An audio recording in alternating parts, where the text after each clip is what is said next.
Peristiwa pembacokan sadis terjadi di depan sebuah warung bakso di kawasan Marelan, Medan. Kejadian ini terekam jelas dalam kamera rekaman CCTV yang beredar luas di media sosial. Insiden terjadi pada Minggu malam sekitar pukul 23.04 waktu Indonesia Barat di kawasan Gang Pringgan dan Gang Jagung. Terlihat sejumlah pelaku mengendarai 4 sepeda motor langsung menghampiri seorang pria dan melakukan pembacokan secara brutal. Korban mengalami luka serius di bagian kepala dan juga tangan. Sementara warga di sekitar yang sedang makan hanya menonton tanpa ada yang menolong. Video ini mendapat respon luar dari netizen. Banyak yang menyesali sikap warga yang dianggap tidak peduli, namun ada yang berkomentar warga takut untuk membantu. Hingga kini pihak kepolisian belum memberikan keterangan resmi terkait identitas para pelaku. Warga dihimbau untuk selalu waspada saat beraktivitas di malam hari.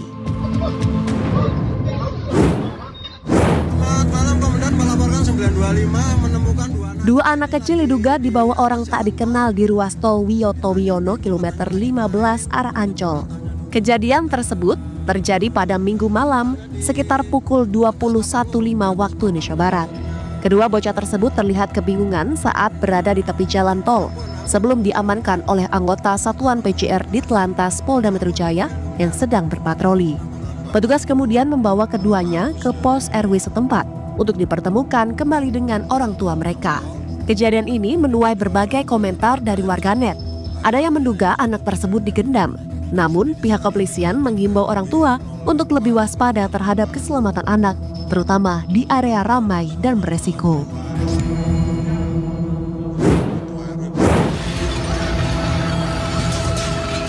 Kecelakaan maut terjadi di Jalan Raya Ruja Asem, Benjen Temanggung, Senin pagi 10 November sekitar pukul 6.45 waktu Indonesia Barat. Terlihat keramik berserakan di tengah jalan, sementara warga berusaha menolong korban di lokasi kejadian. Sebuah truk bermuatan keramik diduga mengalami remblong dan menabrak sejumlah pengendara di depannya. Akibatnya beberapa orang dilarikan ke puskesmas terdekat dan 1 orang dikabarkan meninggal dunia. Korban merupakan Bapak Kiai berinisial R, warga desa Mangun Sari Ngadirejo, yang dikenal sebagai Kepala Madrasah Sanawiyah Ma'arif Benjen. Hingga saat ini, polisi masih menyelidiki penyebab pasti kecelakaan. Diduga kondisi jalan turun dan muatan berat menjadi faktor pemicu insiden naas ini.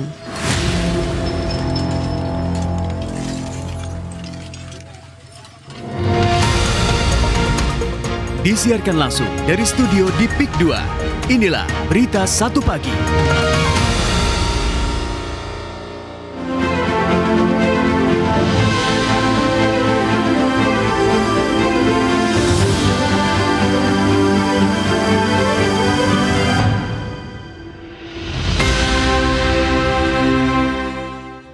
Selamat pagi, Dev. Selamat pagi, Eka. Dev, ya, gimana? sedang ngerasa kurang terhibur, sedang ngerasa capek, tapi ada informasi gembira nggak sih? Oh, ada dong. Ada ya? Informasi gembira. Walaupun mungkin gembiranya masih harus agak deg-degan dikit, tapi nanti ada yang gembira. Ada ya? Ada. Kita sapa pemirsa dulu. Oke. Selamat pagi pemirsa, Anda kembali menyaksikan Berita 1 Pagi bersama saya Eka Nugraha. Dan saya Dev Dirvana. Ada banyak sekali informasi menarik dari dalam negeri, mancanegara, sampai informasi terbaru dari dunia olahraga yang akan kami hadirkan untuk Anda yang mudah-mudahan bisa menggembirakan. Betul. Informasi pertama, ada insiden kebakaran melanda gudang tembakau di Dusun Ajung Kulon, Kabupaten Jember, Jawa Timur. Api dengan cepat berkobar dan menghanguskan gudang tembakau pada Senin malam. Banyaknya bahan yang mudah terbakar serta bahan bakar minyak di lokasi membuat api cepat berkobar dan melahap seluruh bangunan gedung. Nah, ini apinya kalau cepat besar tentunya tidak mengherankan, begitu ada tembakau di dalam sana yang memang pada dasarnya sudah mudah sekali untuk terbakar, dan kita nanti akan lihat bagaimana proses pemadamannya. Dan lagi-lagi kita mengimbau kepada masyarakat untuk tetap waspada, untuk tetap teliti sebelum meninggalkan tempat bekerja, tempat tinggal atau apapun itu, untuk tidak teledor lah ya. Betul, dan tidak menimbulkan sesuatu yang membahayakan saat kita meninggalkan tempat itu. Ya. Selanjutnya ada informasi dari aksi penyelamatan Bilkis, bocah berusia 4 tahun asal Makassar yang menjadi korban penculikan lintas pulau. Penculikan ini berlangsung di wilayah suku Anak Dalam, Desa Mentawak, Kabupaten Merangin, Jambi. Dan perjalanan menemukan jejak penculikan Bilqis ini pun sangat menguras tenaga, salah satunya dengan bernegosiasi untuk menjemput Bilqis dari tangan warga suku Anak Dalam. Jadi perjalanannya memang sangat jauh begitu ya, dari Makassar kemudian sampai ke Jambi, dan ini tentunya menjadi kabar yang menggembirakan juga terutama bagi orang tua dari Bilqis begitu. Betul. Ya, yang sudah Walaupun menanti. keempat pelaku ya sudah diamankan ya. Empat pelaku sudah diamankan, kabarnya mengenal orang tuanya, tapi yang namanya penculikan tidak dibenarkan sama sekali. Betul, karena memang potensi untuk terjadinya tindak kriminal itu biasanya justru terjadi dari orang-orang terdekat. Betul. Begitu. Jadi ini yang harus diperhatikan lagi nanti. Oke, nah ini dia obat rasa bete nih, ada nggak kira-kira? Oke, sebenarnya saya pengen tahu BT-nya karena apa, tapi informasinya dulu deh. Dari dunia olahraga ada Timnas U17 yang akhirnya berhasil meraih kemenangan perdana di Piala Dunia U17 2025. Garuda Muda ini menang dengan skor 2-1 dan 2 gol dari Indonesia di 10 besar, walaupun memang sebenarnya sekali lagi kalau kita bicara soal U17,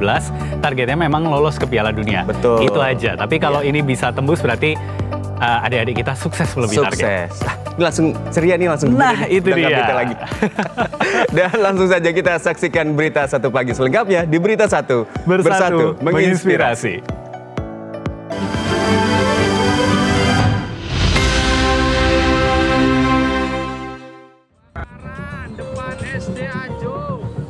Insiden kebakaran melanda gudang tembakau di Dusun Ajung Kulon, Kabupaten Jember, Jawa Timur. Api dengan cepat berkobar dan menghanguskan gudang pada Senin malam.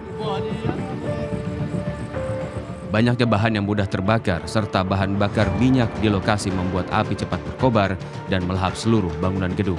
Api pertama kali diketahui sekitar pukul 6 sore dan langsung membesar. Kebakaran ini sempat mengakibatkan kepanikan warga sekitar. Petugas mengerahkan 3 unit mobil damkar dan belasan personel ke lokasi untuk menanggulangi kebakaran dan mencegah perluasan api.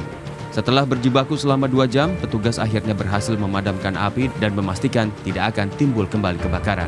Kosong, ini 1 unit gudang ini kosong, tidak ada tembakonya.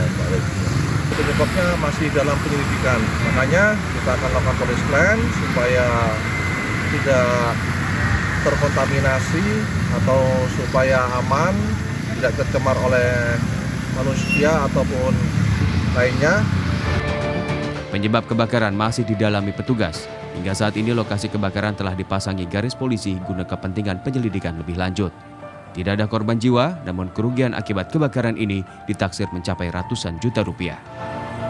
Hisyam Nugroho, Berita Satu, Jember, Jawa Timur. Selanjutnya ada informasi dari warga Cengkareng, Jakarta Barat digegerkan dengan bentrokan yang melibatkan 2 kubu ormas. Bentrokan yang terjadi di akses jalan utama mengakibatkan pengguna jalan ketakutan untuk melintas.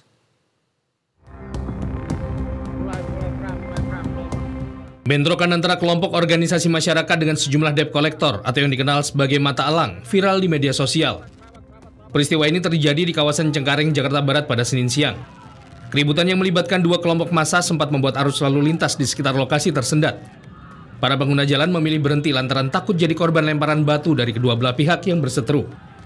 Bentrokan baru reda setelah petugas kepolisian tiba di lokasi kejadian dan berhasil membubarkan massa. Kedua belah pihak akhirnya sepakat menyelesaikan kasus ini lewat jalur kekeluargaan.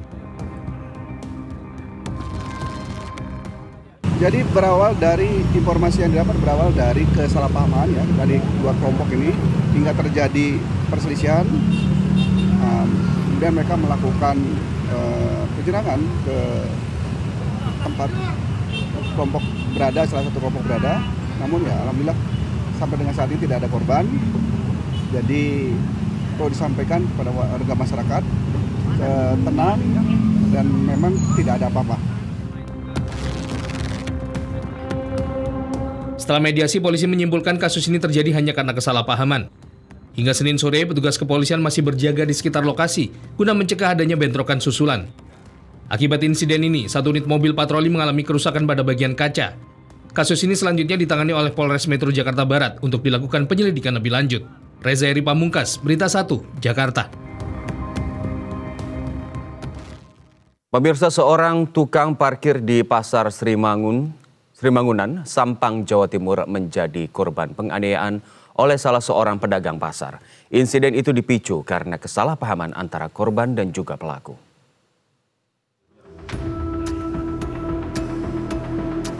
Seorang pedagang sayur di Pasar Sri Mangunan, Sampang, Jawa Timur, nekat menenteng senjata tajam jenis celurit di tengah kerumunan warga. Pedagang tersebut hendak menganiaya tukang parkir yang menjadi lawannya. Kejadian bermula ketika tukang parkir membuka gerbang pasar guna mempermudah akses keluar masuk kendaraan para pengunjung. Namun, tindakan tersebut justru memicu kesalahpahaman dengan seorang pedagang sayur yang berjualan di samping gerbang. Keributan keduanya pun sempat terekam kamera pengawas di area pasar. Kurang dari 24 jam, Satreskrim bisa mengamankan terlapor untuk dimintai keterangan terkait dengan terjadinya perkelahian di Pasar Sri Mangunan. Jadi untuk sementara, pemeriksaan sementara bahwa hanya kesalahpahaman kedua orang tersebut karena mungkin tempat lapak dagangannya diganggu oleh pelebaran jalan masuk untuk parkir di Pasar Sri Mangunan. Adapun kondisi korban yakni tukang parkir sempat menderita luka di bagian lengan usai terkena sabetan celurit dari sang pedagang. Pelaku telah diamankan oleh personel Polres Sampang sambil menjalani pemeriksaan lebih lanjut. Ahmad Ubat, Berita 1, Sampang, Jawa Timur. Insiden lainnya pemirsa, seorang nasabah bank swasta yang baru saja menarik uang ratusan juta rupiah dibegal di Kota Bekasi, Jawa Barat pada Senin siang. Tak ada warga yang berani membantu korban dari jarak dekat karena salah satu pelaku begal membawa senjata tajam. Dan walaupun korban mengalami luka di tangan karena terjatuh dari sepeda motor, tas berisi uang ratusan juta rupiah terselamatkan.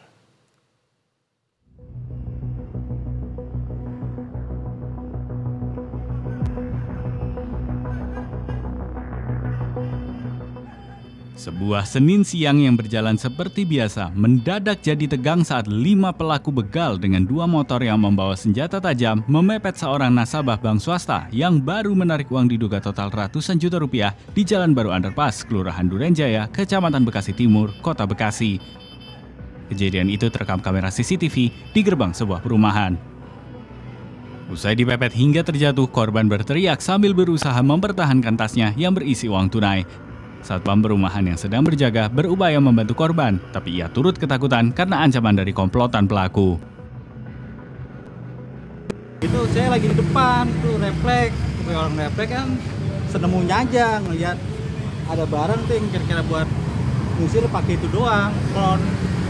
Bang sempat diancam tadi ya, abang ya? Nah itu sempat diancam tuh sama yang depannya itu, yang saya dipegat itu. Pakai apa bang? Diancam sih cuma ngomong doang, cuman saya takutnya kayak yang kemarin di Cakung atau Hidor, takut gitu doang, makanya saya mundur lagi.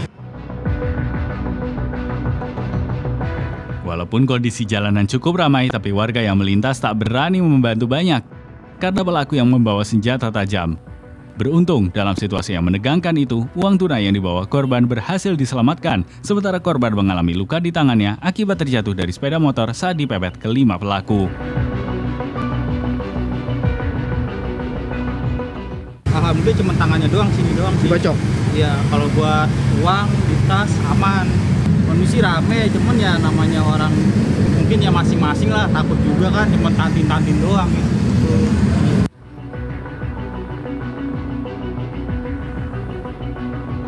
Atas kejadian ini, Unit Reskrim Polsek Rawalumbu telah melakukan olah tempat kejadian perkara sekaligus menelusuri rekaman CCTV di sekitar lokasi. Hingga kini, polisi masih berupaya mengidentifikasi dan memburu para pelaku. Rido Fajar Setiawan, Berita 1, Bekasi, Jawa Barat.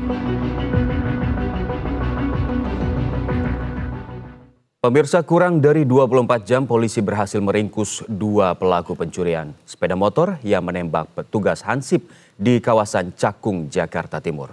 Akibat perbuatannya, kedua pelaku yang diringkus di 2 tempat yang berbeda saat berusaha melarikan diri terancam pidana mati.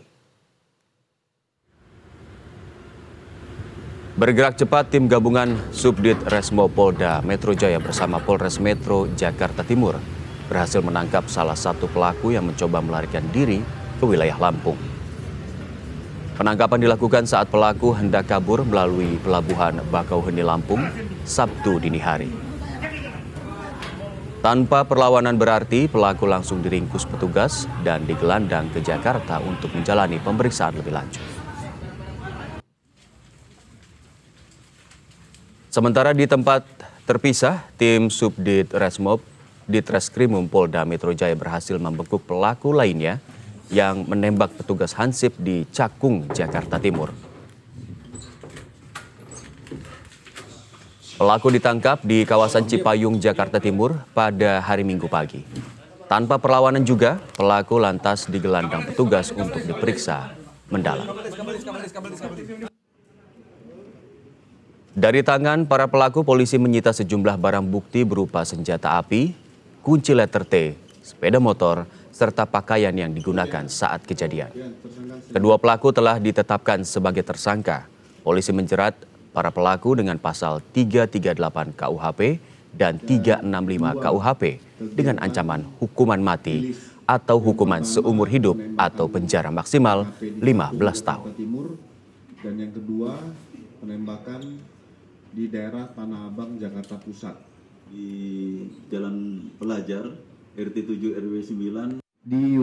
Dalam waktu 24 jam, alhamdulillah kami berhasil mengamankan 2 orang pelaku yang kemudian kami tetapkan sebagai tersangka dalam perbuatan hukum yang terjadi di wilayah Cakung, Jakarta Timur, di mana dari kejadian tersebut mengakibatkan seseorang meninggal dunia atau hilangnya nyawa seseorang.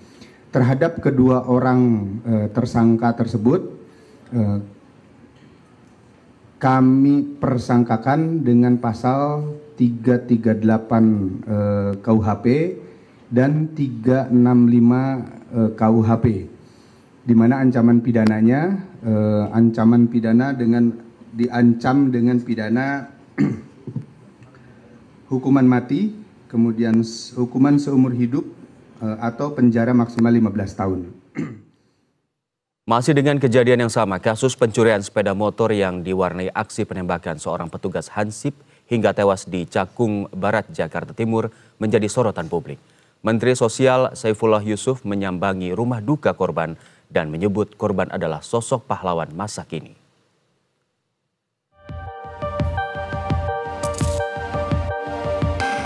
Inilah rekaman CCTV kasus pencurian sepeda motor yang diwarnai aksi penembakan seorang petugas Hansip hingga tewas di Cakung Barat, Jakarta Timur.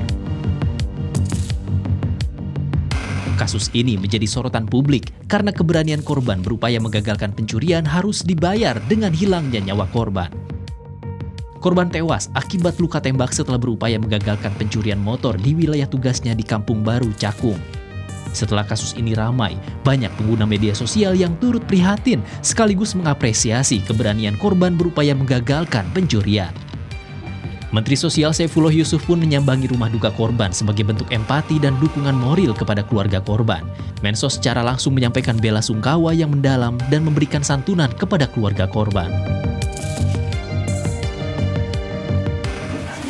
Dalam suasana peringatan Hari Pahlawan, saya ingin menyampaikan bahwa almarhum ini salah satu contoh pahlawan hari ini yang melakukan sesuatu untuk kepentingan orang lain. Jadi bukan untuk kepentingan diri sendiri, tidak sedang menjaga aset-asetnya sendiri, tapi sedang menjaga keamanan, ketertiban untuk kepentingan orang banyak. Maka itu atas nama Kementerian Sosial dan tentu mewakili Presiden memberikan rasa hormat yang setinggi-tingginya kepada almarhum. Selain memberikan santunan, Mensos juga menegaskan pentingnya peningkatan keamanan di kawasan tempat kejadian agar peristiwa serupa tidak terulang. Ia meminta aparat dan warga untuk memperkuat kerjasama dalam menjaga lingkungan. Hidayat Azril, Berita 1, Jakarta.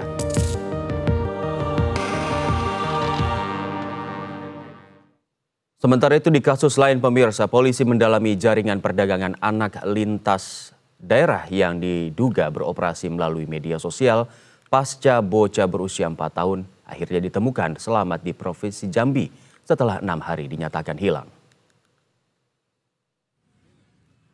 Satuan Reserse Kriminal Polrestabes Makassar kini menelusuri sejumlah akun dan grup Facebook yang diduga menjadi wadah transaksi jual beli anak dengan modus adopsi ilegal. Kasat Reskrim Polrestabes Makassar AKBP Devi Sujana mengatakan, dari hasil pemeriksaan 2 dari 4 pelaku yang telah diamankan ternyata sudah beberapa kali terlibat dalam praktik jual beli anak. Dalam kasus ini, para pelaku membawa korban lintas provinsi dengan menggunakan pesawat. Untuk mengelabui petugas bandara, identitas sang anak dipalsukan dalam tiket penerbangan. Nama korban diubah menjadi Khaira Ainun agar tak terdeteksi sistem keamanan. Polisi menduga jaringan ini menargetkan anak-anak di bawah usia 5 tahun untuk diadopsi secara ilegal.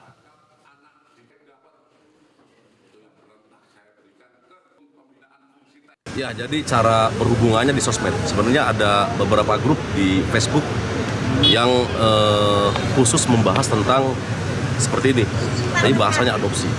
Oh gitu. Nah, ada grupnya di sana, dan di sana juga kadang-kadang ada orang yang mencari anak, apakah mungkin buat orang lain atau buat diri sendiri. Tersangka yang diamankan di Sukoharjo ini dia sudah transaksi, istilahnya sudah berhubungan dengan Mary yang di Jambi 3 kali. Sementara yang Mary ini sudah 9 kali. Tapi tidak menutup kemungkinan mungkin jumlah sebenarnya ada lebih dari itu. Tapi kita masih melakukan pendalaman. Aksi penyelamatan Bilkis, bocah berusia 4 tahun asal Makassar yang menjadi korban penculikan lintas pulau berlangsung dramatis di wilayah suku Anak Dalam, Desa Mentawak, Kabupaten Merangin, Jambi. Korban yang sempat dilaporkan hilang selama sepekan itu ternyata telah dijual beberapa kali sebelum akhirnya ditemukan dalam kondisi selamat oleh tim gabungan kepolisian.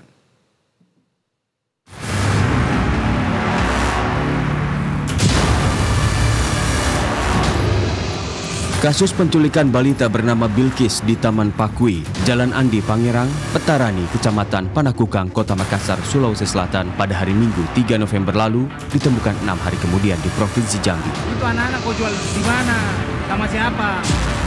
Hah? Perjalanan menemukan jejak penculikan Bilkis pun sangat menguras tenaga. Menurut pihak kepolisian, saat menemukan keberadaan korban yang berada di Jambi menyimpan cerita yang tak sederhana.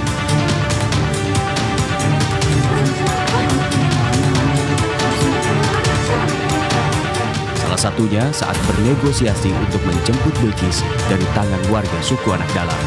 Pendekatan persuasif pun dilakukan dan berhasil tanpa adanya perlawanan dari pihak suku Anak Dalam.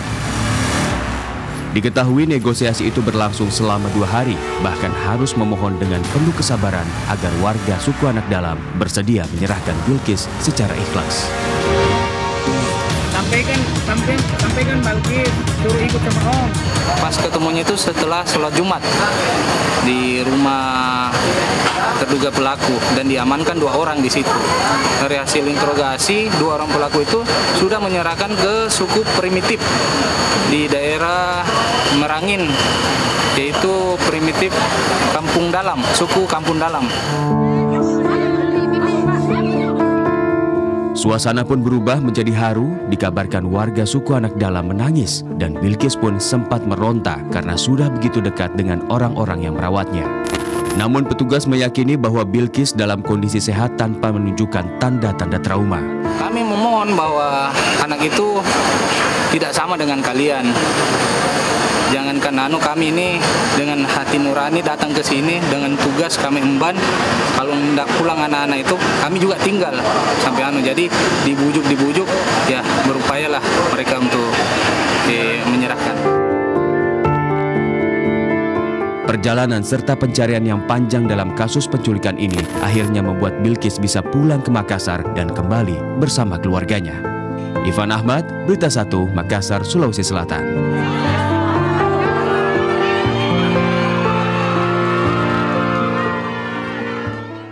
Suasana haru mewarnai penyerahan Bilkis yang ditemukan selamat di Jambi dan diantar langsung oleh petugas kepolisian kembali ke pelukan orang tuanya di Mapolrestabes Makassar, Sulawesi Selatan setelah hilang selama hampir sepekan.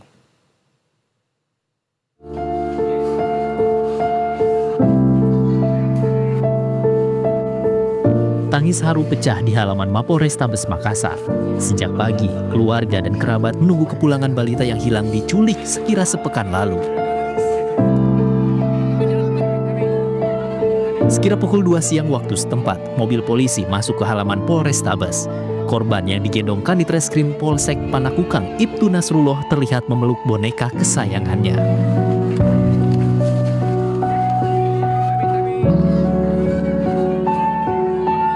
Suasana semakin haru saat korban diserahkan kepada kedua orang tuanya usai menjalani pemeriksaan medis.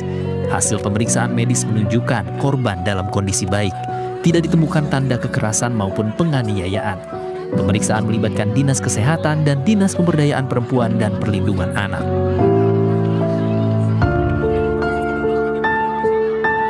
Pendampingan pasti ada, pasti. Karena kami juga punya puspaga, ya ada konseling, baik psikolog maupun psikiater. Nanti kita lihat perkembangannya anak Balkis dan juga dari orang tuanya. Itu barangkali. Dinas Perlindungan Perempuan dan Anak pun memberikan pendampingan khusus untuk pemulihan psikologis korban. Pendampingan dilakukan secara bertahap dengan konseling dan pemantauan psikiater.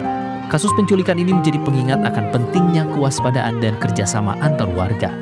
Berkat koordinasi dan dukungan banyak pihak, balita 4 tahun itu akhirnya kembali ke pelukan keluarga dalam keadaan selamat. Ivan Ahmad, Berita 1, Makassar, Sulawesi Selatan.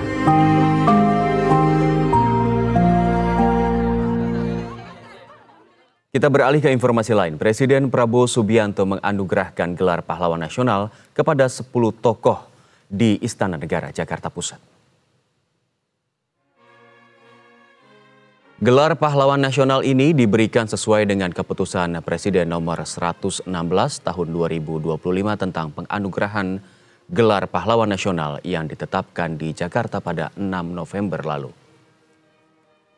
Presiden Prabowo Subianto menyerahkan langsung gelar pahlawan nasional kepada para ahli waris yang mewakili, diantaranya Sinten Nuriyah, Bambang Trihatmojo, hingga Agus Harimurti Yudhoyono atau AHY yang hadir mewakili penganugerahan gelar pahlawan nasional untuk kakeknya Sarwo Edi Wibowo. Demokrasi dan pluralisme di Indonesia. Marilah kita sejenak mengenang arwah dan jasa-jasa para pahlawan yang telah berkorban untuk kemerdekaan, kedaulatan dan kehormatan bangsa Indonesia, yang telah memberi segala-galanya agar kita bisa hidup merdeka dan kita bisa hidup dalam alam yang sejahtera. Selain itu, Presiden Prabowo Subianto juga melantik Dwiarso Budi Santiarto sebagai Wakil Ketua Mahkamah Agung bidang non-yudisial serta Arif Satria menjadi Kepala Badan Riset dan Inovasi Nasional atau BRIN dan Laksamana Madya TNI Purnawirawan Amarullah Oktavian sebagai wakilnya. Pelantikan digelar di Istana Negara Jakarta pada Senin siang. Pengangkatan ini didasarkan pada keputusan Presiden tentang pemberhentian dan pengangkatan Kepala dan Wakil Kepala Badan Riset dan Inovasi Nasional. Serta Kepres pemberhentian dengan hormat Ketua Muda Pengawasan Mahkamah Agung dan pengangkatan Wakil Ketua Mahkamah Agung bidang non-yudisial. Usai pelantikan, Kepala BRIN menegaskan ia akan segera mengundurkan diri dari jabatan Rektor IPB dan akan fokus pada tugasnya di BRIN. Bahwa saya akan memenuhi kewajiban Wakil Ketua Mahkamah memegang teguh. Sehingga kita mau tidak mau harus mengenjot bidang R&D, bidang inovasi ini. Yang kedua, yang penting juga saya sampaikan, ini saatnya kita harus segera melakukan konsolidasi nasional di bidang riset dan inovasi.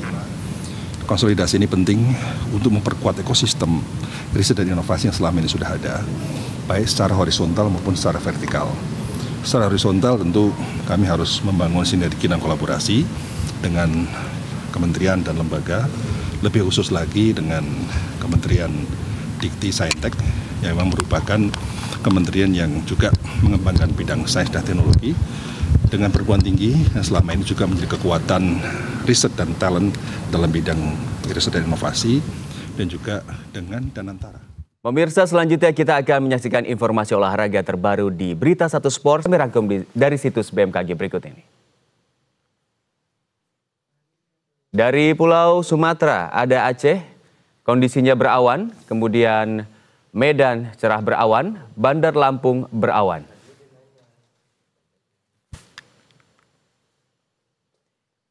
Kita lanjut ke Pulau Jawa, DKI Jakarta diperkirakan akan mengalami berawan, kemudian Bandung dan Semarang kompak akan mengalami hujan ringan.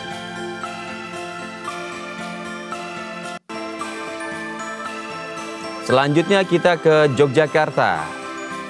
Kondisinya akan berawan dan Pasar cerah berawan, Samarinda juga akan berawan.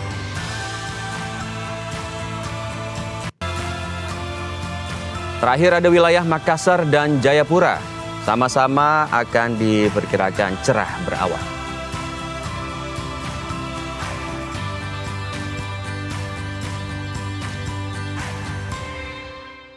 Pemirsa, informasi tadi menjadi akhir perjumpaan kita pagi hari ini.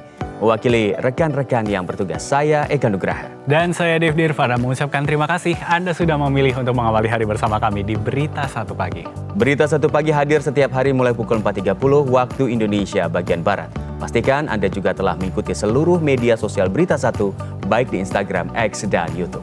Dan pemirsa, optimisme harus tetap kita kobarkan di tengah beragam peristiwa yang mendera bangsa kita. Saksikan pembahasan dan dialog seputar bagaimana Indonesia berbenah di program-program Berita 1 Bersatu menginspirasi. Selamat pagi, sampai jumpa.